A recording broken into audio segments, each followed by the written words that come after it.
माटी की ममता उत्तर भारत के एक छोटे से गांव बनकटा में रहती थी। एक बहादुर महिला गौरी, दुबली पतली गेहुआ रंग, लेकिन आंखों में सपनों की चमक। उसका पति रामू खेतीहर मजदूर था और दोनों मिलकर जैसे तैसे अपना गुजारा करते थे। गौरी इस समय 8 महीने की गर्भवती थी। उसके पेट में पहला बच्चा पल रहा था और वो हर रोज माटी को छूकर उस बच्चे के लिए दुआ मांगती। हे धरती मैया, जैसे तू जीवन देती है वैसे मेरा बच्चा भी सही सलामत आ जाए।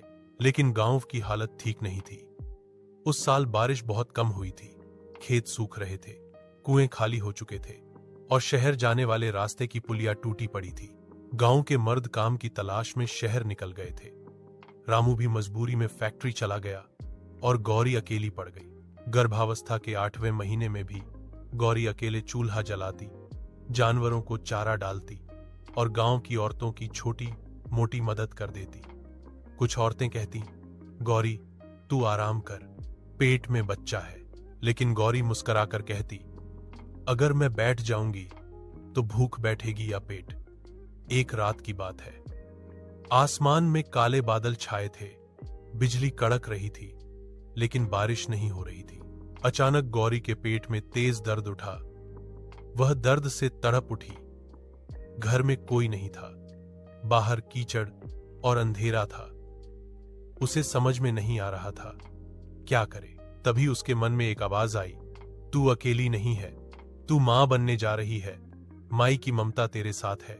गौरी ने खुद को संभाला, दरवाजा खोला और लाठी लेकर धीरे धीरे पड़ोस की बूढ़ी दाई मां बसंती अम्मा के घर की तरफ चल दी।